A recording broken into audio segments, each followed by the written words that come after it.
guys, Brian Stevens here over at Mortgage Shots and the National Real Estate Post. Hey, listen, we are looking for a couple of sponsors over here. So if you are a mortgage company and you're looking to get your message out to loan officers and mortgage companies alike, feel free to reach out to us. Of course, my phone number is right here, Brian Stevens at 707-330-1272. Listen, the market is changing right before our eyes. It's kind of cool. And we want you to be a part of what we've been doing over here for the past 20 years, the longest running video blog in the mortgage or real estate space in the entire country. So today we have a ton of stuff that we're going to be talking about that should be helping your business as a loan officer and or real estate agent. Remember, we have to read the tea leaves of the market to understand how we navigate some of these turbulent waters. So let's jump right into this today. And I hope, again, we're here on Tuesday. Let's make it a great week. Let's go 5 for 5. Okay, jumping right into this. So the first one here is there's a legal storm that's hitting Zillow.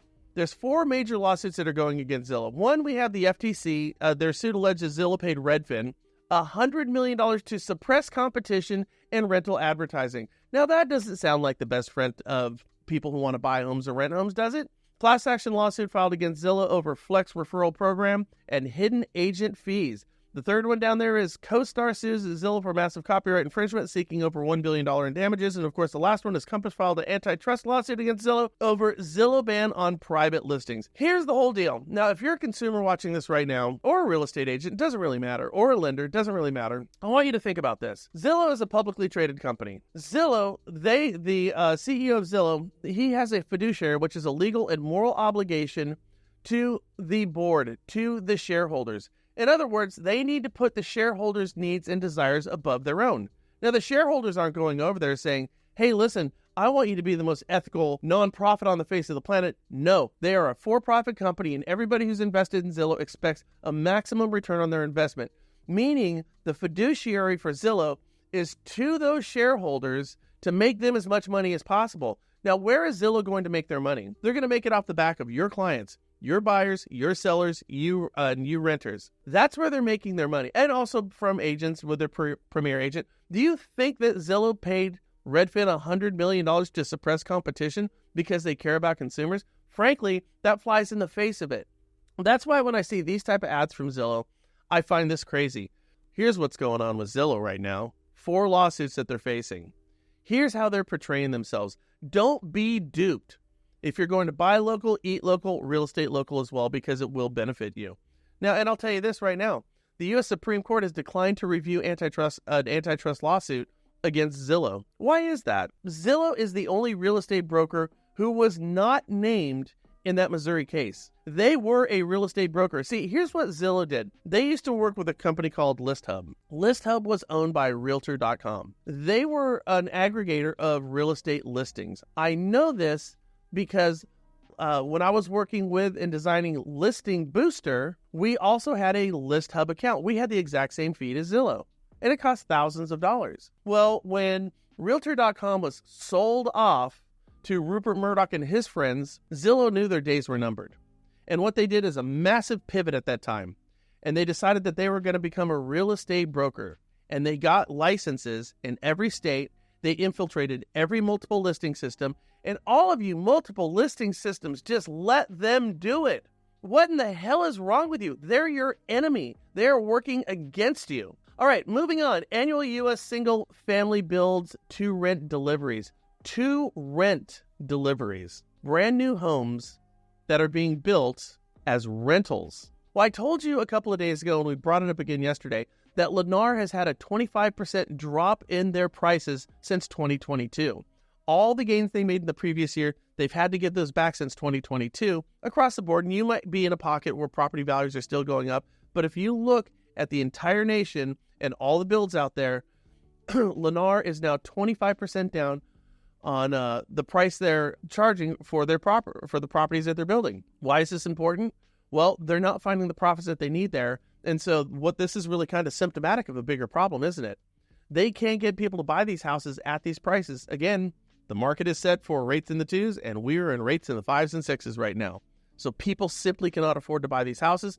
So what are they doing? Just like Zillow, new home builders, they're making a pivot right now, and they're building homes for rental purposes. And look at the numbers. Back in 2015, we only had 3.8 thousand. Today, we're at 24,000. That's crazy. That's 8 times higher than what it was just a few short years ago. And at its peak, which was just last year, we had 42,000, 40,000, 27,000. And of course, in 2027, we expect 24,800. These numbers are crazy. The reason the numbers are going to come down that you're seeing over on your far right-hand side is as property values continue to drop, we're going to see affordability in the purchase market, and we're going to start seeing less affordability in the rental market. However, it is worth pointing out, as I brought up yesterday, when we're building more houses for rent, it's driving rents down. It's going to drive more first-time home buyers. More first-time home buyers, right? See that first-time home buyer that Zillow's so proud of right there? It's going to drive these first-time home buyers into the rental market, and it's going to force our existing inventory to go ahead and lower their property values. And now that Lennar has dropped their values by 25%, 25%, you're going to see all the other ones out there. Again, the Cinos and the Pultes of the world. They're going to be doing this as well. Okay, this is kind of an interesting graph here. So the 30-year fixed rate mortgage, 6.23%. We're lower than that. The average 5/1 ARM is at 5.7%. Now, in years past, we haven't really used a whole bunch of ARMs because you can notice back in October and December, you see these numbers on your left-hand side. Your blue line is your 30-year fixed. Your gray line is your 5/1 ARM. You notice how close they are, meaning, your rate for a 5/1 ARM is going to be about the same as a 30-year fixed rate loan. So you're not going to do that. You're going to take the security of a 30-year fixed because there's no benefit in a 5/1 ARM. By the way, a 5/1 ARM is an absolutely fantastic deal. You're going to get a lower start rate. It can only adjust by 1% per year, and it can only go 5% over the cap rate. So if you start at 5, the highest you can go is 8, and the most you can go up in any given year is going to be 1%. It hasn't been terribly competitive in the past. February and March, of course, see how the gray line drops down there right in the middle? Then we saw this spike over here. But the difference, look at the difference between the 5/1 ARM and the 30-year fixed. There's a massive difference right now. On your 5/1 ARM, you're going to be right around, based on this graph. Again, if you come with us over at the Loan Factory and on my team, we have better rates than even other brokers out there. I thought this was interesting. I only put this in here because it made me scratch my head for a minute. People can't afford to buy houses now. Do we really expect home values to go up? This is a big one right now. This is huge. Again, a couple of days we talked about. In 1960, 52% of people who were 30 years or older and married owned homes. Today, that number is 12%. We simply have priced everybody out of the market outside of the upper middle class. And frankly, even the upper middle class right now, they're having a hard time affording some of these properties. So the question then becomes, how do property values continue to go up if we can't afford to buy houses now? And the answer is they simply can't. Think about that statement. They simply cannot go up because there's nobody there to support those values. New home builders are building homes for rent in droves right now.